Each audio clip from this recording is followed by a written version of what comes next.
Now, before we get started, I want to share a huge opportunity for the students and newcomers who are, interested in DevOps or all things cloud native, because I get a lot of questions around how to get started with this. How do you find remote opportunities? Where are all the companies that are hiring? How do we learn more about it? So you can attend KubeCon. It happens every year in Europe and North America. The great thing is that it's free for students to attend virtually. So you can learn more about the event over here. You can also go to the open source cafe playlist on my channel, and I did some sessions around what KubeCon is, what is CNCF, what is cloud native. So you can learn more about that. But how to attend this for free, Kunal, and how can we get involved? So I will also share with you how you can win some amazing prizes. So there are three things.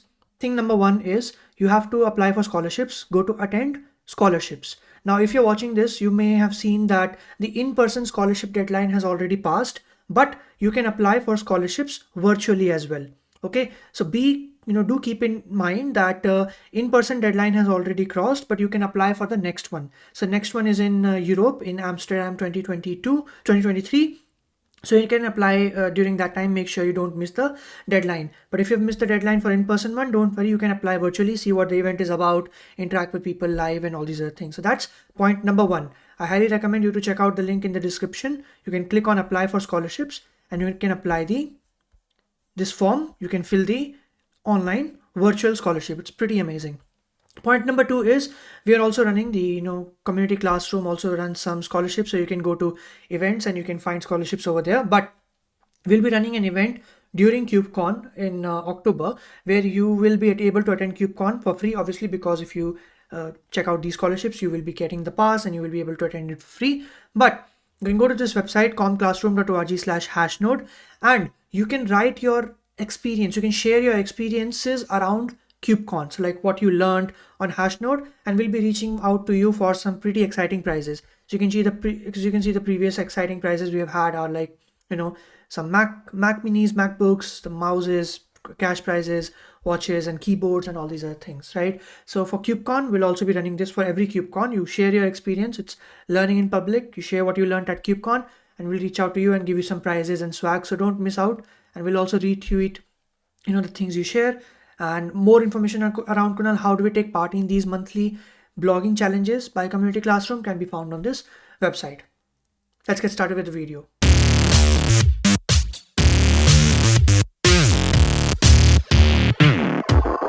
Welcome back to an episode of the Open Source Cafe, and today we have Julien joining us from Mergify.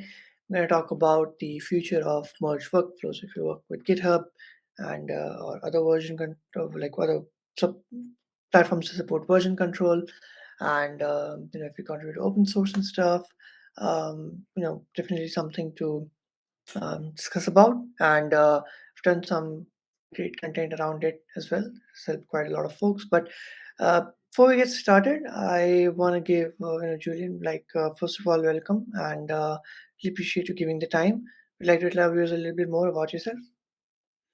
Sure.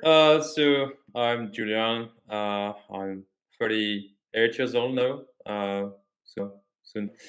And I've been doing open software for the last 20 years or so. I basically started, using Linux, things like that, and then it grew, and I started to some batches there, and then getting inside a lot of different open source projects. I started a lot doing Debian stuff.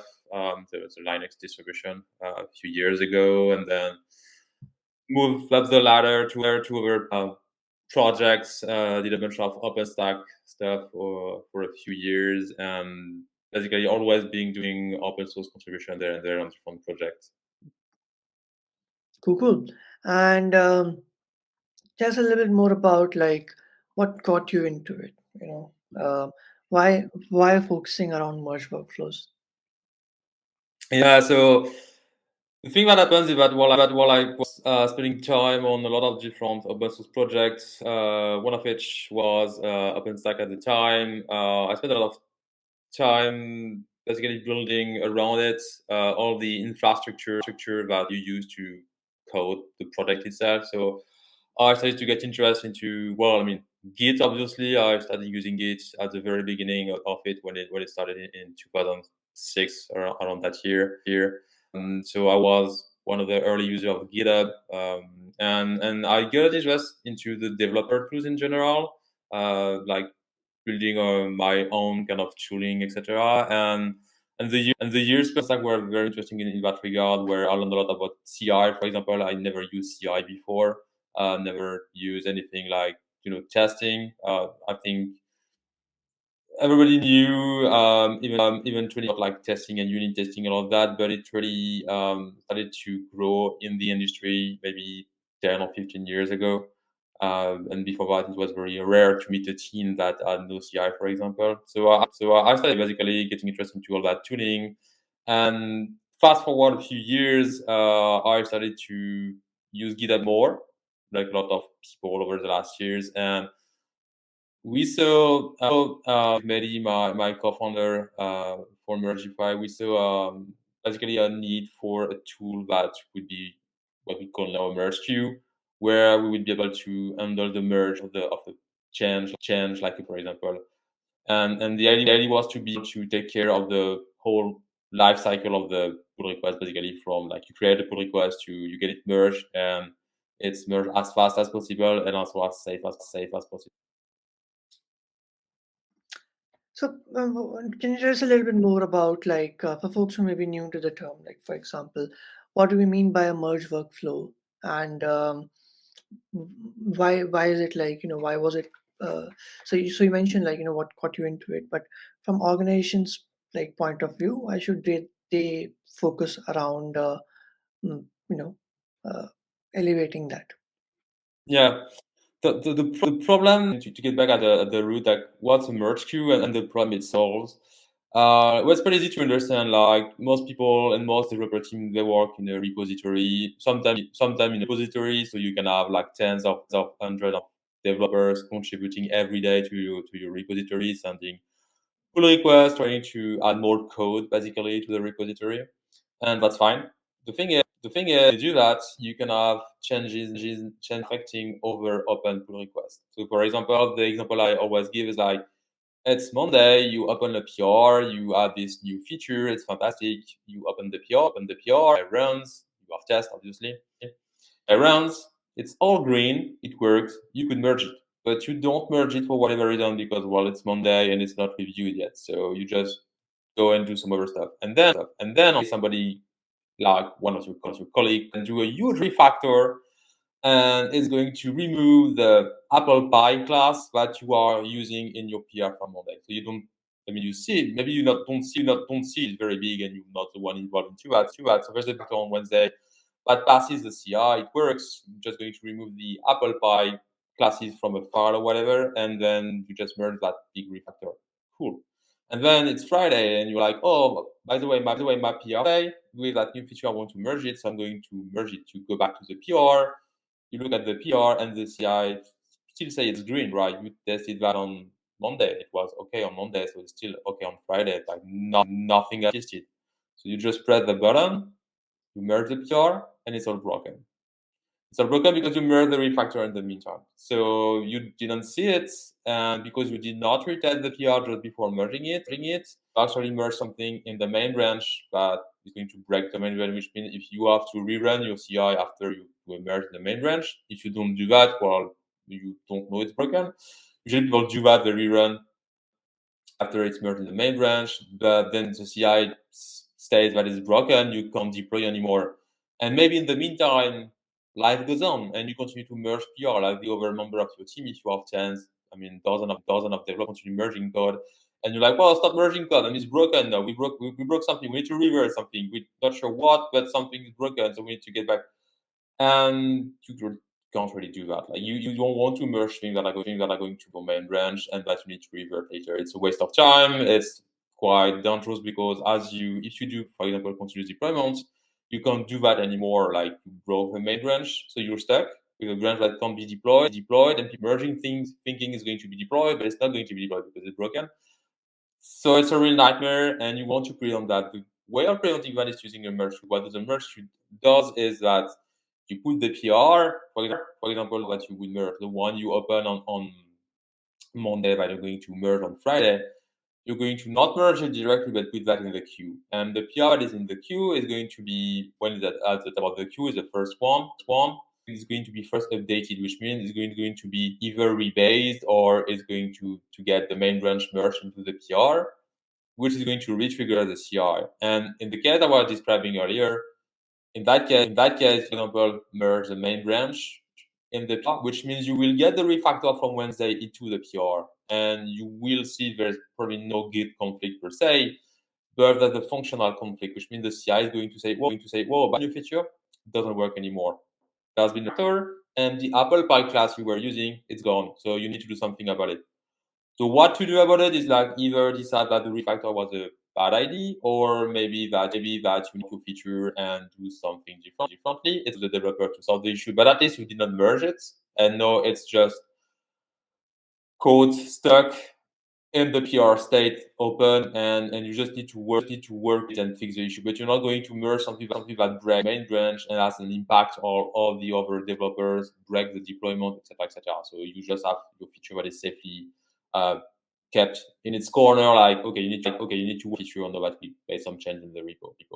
Something very important, and something that, I mean, nowadays you can't really not have. I mean, most teams in large companies, I mean, in the I don't know, like Facebook, Google, Netflix, Uber, you name it, that all of these kind of system in a way or another on GitHub or another platform, depending on what they use, but they all have this kind of system where you don't merge directly the Git merge, and you just cross your fingers, and you retest your PR before merging, and we call that the merge queue, because if you have a lot of PR that are candidates to be merged, you actually put all of them in a queue, and you just process. You take the first one, update it, wait for CI to run, wait for CI to validate. If it passes, you merge the PR. You go to the next one in the queue, and you do the same thing over and over again until your queue is empty and you merge all the PR. Amazing. Well, thanks for sharing, Julian. I think that's great, and start using it. And I love the feature like around. I don't have to worry about the rebasing or the CI, because it does it for you. Um, cool. Thanks a lot for sharing. And speaking of which, the you know the it can it can get a little frustrating, like you mentioned, and when you are manually doing the tasks that should be automated, you know and Right. not giving too much time to your like development, for example. So yeah, thanks for sharing. And just a little bit more about, like, I know I didn't ask a dedicated question around it, but some of the features of Mergify. We mentioned about like rebasing and the how it work with the CI, but we can talk deeper about that later on. But is there anything we missed around the features? No, so that's one of our main features, and one for user use. So we provide a merge queue that does exactly what I described, and makes the merge safe. It's pretty transparent. It's integrated into GitHub directly, so you don't have to. I would say on dashboard, go to another tool to use it. You just can use a command in GitHub, put a PR in a queue, and be sure it's going to be safely merged or safely removed from the queue, and then you will be notified that you need to do something about it. So that's really the basics. And what you were saying is true. Like, there's a lot of team trying to do that, either by manually rebasing the PR, updating them. We also provide commands, so you can do that in just a button. I mean, very simply, we do that for you on demand. We could do that automatically. So the point is, we don't really want to to see the developer spending time doing all details of handling the work with PR. It's valuable to do it. You need to do it, but it's a waste of time if you do all of that manually, and you have to from the PR on your laptop, and then whatever. You do have to do that if conflicts, for example. Obviously, we still don't know how to resolve conflict for you. I wish sometime we'll do that, but not for now. And so in some cases you have to do that, but the job you have to trigger in the CI to make sure it still works. That we either do it for you, if it's mergeable, and if it's in the queue. If it's not in the queue, you can still do that manually with a Mergify command. So that's I would say the merge ID in the queue. Based on that, there's a lot of optimization in the queue. You can have multiple queues. You can do a lot of like the workflow can be very. We do support obviously a lot of different. Some teams want multiple queues. Some teams want queue that go faster and are going to run multiple checks in parallel. Are going to do batches of checks, things like that. So we do support a lot of different workflows on that. The other handle is that around that, there's a ton of things that you could automate and that you want to automate. Simple things such as triaging your PR. So, for example, you want to, I mean, all team have different. So it's there's a lot ton of way of handling your triaging your PR. For example, assigning your PR, requesting reviews, all of that. And the point in Mergify is that from the merge queue to the automation part I'm talking about here, we did that in a way where it's very flexible to write anything. So basically, you could automate, and even the merge queue, so you can really write rules around anything. The idea is that we don't teach you how to work and how to implement the workflow in parallel. Like you should do it that way. That's not really how we see things. We know after talking to hundreds of engineering teams that everybody has their way of doing things. Everybody has their own workflow, their own life cycle for the pull, example. And the real point is that we expose a lot of condition attributes in the configuration file, for example, so you can really craft your own workflow. And the idea is that you can close your workflow. For example, well, I want my PR to get merged after these CIs pass and this number of approval has been done. You can describe that in the configuration file, and then if that's true, then just put the PR in the queue, rebase it, relaunch the CI, wait for it to pass, and merge it. So you can really automate that, which means you can have a very fluid workflow in a sense where a developer open the PR and then you just wait for the CI to run automatically and you just wait for the approval to happen. If the approval happen before the CI is finish, Mergify will wait for the CI to finish and then merge the PR or put it in the queue for you and handle all the rest of the life cycle. So you don't have to take care of that. So which is really the faster we try to kind of Mergify. Like we do take care of all the detail of pushing the buttons and all of that in Git or in GitHub. And it's safer because we actually tested the PR until the last moment when we are sure for real that it's work. So we provide a lot of tooling around that where you could also add labels automatically, request reviews, or some people use the GitHub branch protection for part of that. For example, the workflow. It's a great tool, but it's very limited. For example, okay, we see a lot people are using bots like Dependa bot, Renovate, all these bots that send, for example, request updates to update your dependency, yeah, new library version, etc. The thing is, if you have a good CI, and most of the time you don't really want to merge that manually. There's no point in merging that manually. But the thing that you want to do is to say, well, if the PR comes from Dependa pod, for example, and the CI passes, then the update just works, so just merge it. But if you use the branch protection system of GitHub, for example, you might say, oh, well, but I want well before merging any PR. So your Dependa PR, they are stuck there. Whereas if you don't use that, but use the Mergify configuration file to automatically queue and merge your PR, you can write addition like, okay, if the authority depend on me, I don't really care about having any approval, and I just want the CI to pass. But if it's not depend about the author, well, I actually want two approval from humans and the CI to pass. So you can really have this kind of granularity in your whole work, which is not limited to what GitHub provides, for example, in the GitHub branch protection system, but you can really finally define everything and it's just a few lines of YAML. Amazing. Well, thank you for sharing. So from what I know, for the audience to gather, like you make sure that all the important stuff goes in the queue, and these are the first to be merged. It's also when you talk about automation, I think it also helps you keep your PRs up to date with the base branch, which is something that when a PR is open for a really long time, you have to do it again and again and again in order to resolve conflicts and stuff while others are getting merged. So I think that's pretty cool as well. In terms, this definitely like it's pretty self-explanatory that it saves the CI time, right? So rather than trying to merge multiple PRs at once, like you can just run it once and like before the PR gets merged.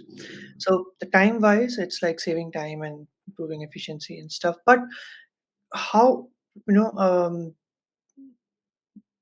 from a security, like safety or security point of view, because sometimes you may have like broken PRs that some folks may merge. So how does Mergify ensure that like your code is safe with each PR that is being tested? Yeah, exactly. So the idea is when you use a merge queue is exactly what you're going to catch before they arrive. So when I was describing the use case earlier with your PRs, the safetiness more than security, I would say the safetiness comes from the fact that you know in advance that it's going to be. In the same way that some people do that where they regularly update and rebase APR, which you can definitely do. I mean, and we even do support that automatically for you if you want. The thing is that that costs a lot of CI. You were talking about CI time. I mean, you could do that, like always updating your PR. But if your CI takes a few minutes, hours to run, then that's a lot of minutes and hours of CI wasted somehow. Whereas what you really want to do is trigger that real test of the PR just before it's getting merged, which is really why you need a merge queue. It's like to save this waste of CI time you would waste otherwise rerunning the CI too often, basically. And the safetiness really comes from that, the fact that you're going to update the PR just before it gets merged. You're not going to merge something that's going to break your main branch. So you are sure 100% if you actually does the right test, obviously. But you're going to have something that works at the end of the day when it's merged into the main branch. And doing that for tens, thousands of PR every day is going to that every day of the week. When you merge your code, you never have a broken deployment. Obviously, again, depending on your CI quality, I would say, like if you have 10% of code coverage, you're not going to be very safe. But if you are tooling around testing, around CI, around really testing your integration, all of that, then you're sure leveraging a merge queue that you're going to have something that is worse at the end of the day. And you will basically have no reason to do revert except if you merge something you actually didn't want to merge, like I don't know, a new feature you actually that's too soon.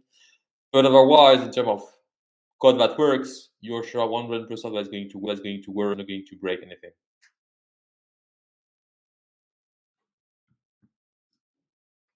Cool. Thanks for sharing and for answering all the questions. Yeah, pretty cool. We discussed about merge queue. Why do we need a merge queue? Can you tell us a little bit more about the like how Mergify compares with something else like merge queue or like the GitHub merge queue, for example, and Yeah, why would yeah, someone want? Yep. that's a good point. Yeah, I mean, Git actually is working on the merge queue itself because I think they realize that it's something you can't really live without. I mean, you definitely can live with a merge queue, small team, and you're merging a PR once a week.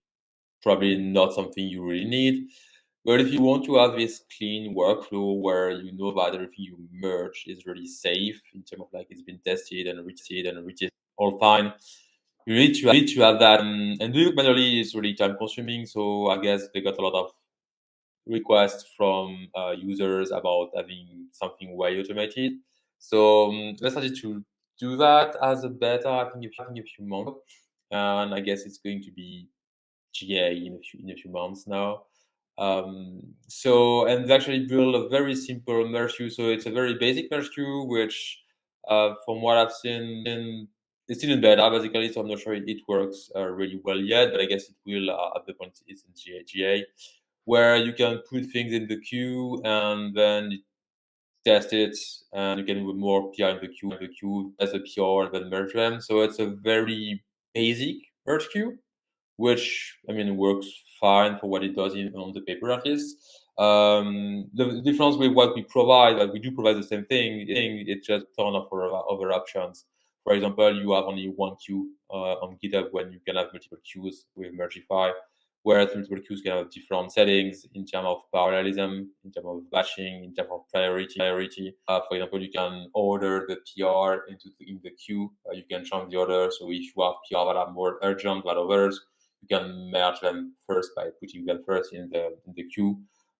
We got a bunch of things now that we are exposing to our users about the state of the queue, the merge rate, things like that, the whole life cycle basically of the merge. Where, as far as I know, there's still a lot of things missing in the GitHub part of that. So that's really where we shine. Where I think the GitHub merge queue is going to be very useful for basic projects, small projects, small teams, and don't have a lot of things to merge. For people merging tens, dozens of PRs every day is going to be still a bit limited, I think, which is, I mean, fine and totally where we come and shine, like I was saying, because we're going to be a better solution for that. And I think in the future, it's cool that GitHub started to do that because it's a real need in the sense that there is no I think in the future that will not be much to. I often compare that to CI, where I was saying that earlier, but basically when I started working on some open source projects 15 years of CI, like CI was something nobody talked about 15 years ago. It was, yeah, we could run tests, just run the test on your laptop if you want, but I think the test run in the workflow was pretty new. The first thing was people running the test after you would do a git push. Basically, you would git push, and that was even before GitHub and the pull request workflow. But you would do a git push, and then you would run the test, and you would get a report saying, "Oh, actually, you broke something, but it's already broken, so you still have to fix it." Which is what you see basically potentially if you don't have a merge queue. You could merge a PR, like I was saying on Friday, but break the whole deployment and the main branch, and you get the report after, and then you have to fix it, which is not really interesting. Like, it's a kind of a waste of time. You are going to do something else, and then you will get this report from the CI saying, "Oh, by the way, you broke it." Okay, cool, noted. Which was not my plan for the day. So not really good use of the time. And that's all the CI started basically. I mean, then GitHub brought the kind of pull request workflow where you will run the CI before, which is not still a great advance in the term that now you get feedback. You got a feedback loop which says, well, that might work. Like 95% of offshore is going to work if you merge it soon, not in 2 months, but like, it's going to work very likely. You could just test this, and yeah, it works. So now you get this feedback loop, which is very interesting, and that's where GitHub, I think, um, Bryce is very good at kind of feedback loop where it's easy for people to contribute to a project, in open source or corporate, whatever. They just, you open a PR and the CI say, "Yep, it works," so we can merge it.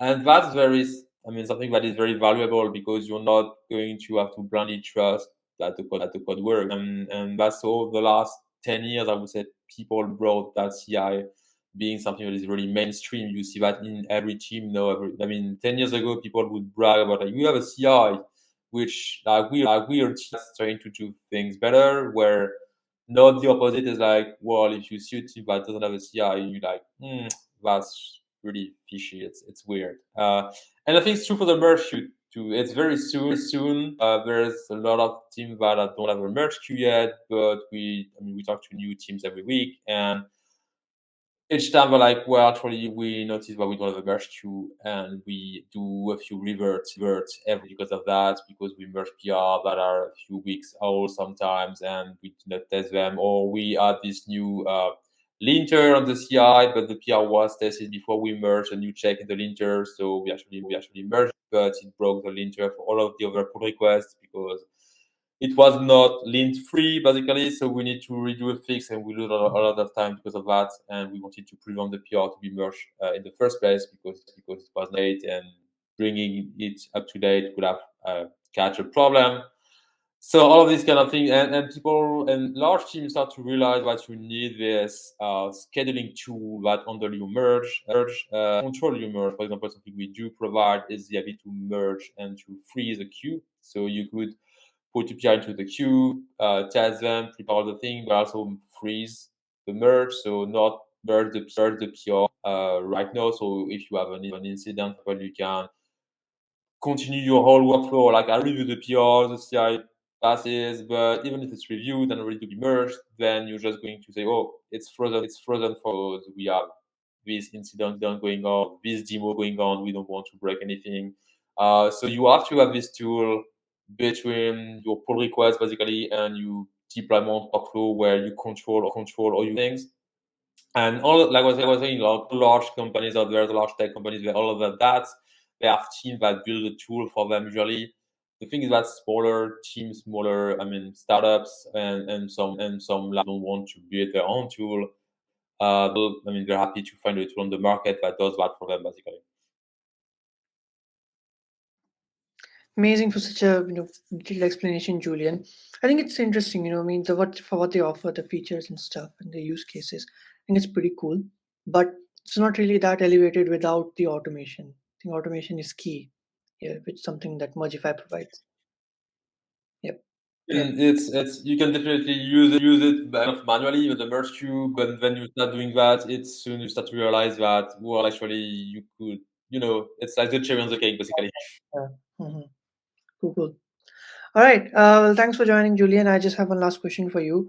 What do you think is the future when you talk about merge queues That's a and how good question. software is Yeah. managed? I mean, right now, I think we're into that. The future to me is going to be more and more people using it first because a lot of the thing we do is actually what I did today is like explaining what the problem is. There's a lot of engineering teams that are not really a problem. They do. There are big problem regularly, but they don't really spot it. So it's like that's weird. Okay, maybe there's something missing in the big picture of how we merge code. So I think it's more teaching that to engineering team the problem that exists and how to solve correctly. There's a lot of work in the area of merge queue because when I describe what a merge queue is, basically it's like you have a PR, you update it, you merge, etc. And that's the really basic of the queue. But then there's like if you have 1,000 PR in the queue, which is a lot. How do you treat the queue as fast as possible, and how do you handle all the failure scenario that some of the PR are going to be conflicting it, and some of the PR are going to fail because one got merged just before and something.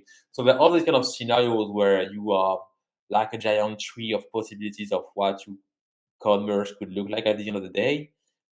And all that, there's a ton of work to do and to optimize and to look into about how you could optimize the PR, or you could merge this one before this one because it's smarter to do that. And there's a lot of optimization based on that too, and that we are still very early on and looking into for the future. Incredible. Thank you for sharing, Julian, and really appreciate it. And for folks who are watching this podcast, hope you learned something new. And you can check out all the links in the description below. By the way, if you want to get started with Mergify or even GitHub, for example, I've done tutorials on that already, so you can check out the links in the description below. But yeah, really fun talking to you, Julian, and can't wait to see what comes next. We'll be updated and be in touch. But yeah, it was really really fun and. Looking forward to seeing you again. Yeah. Thank you again. Thanks, Kulam.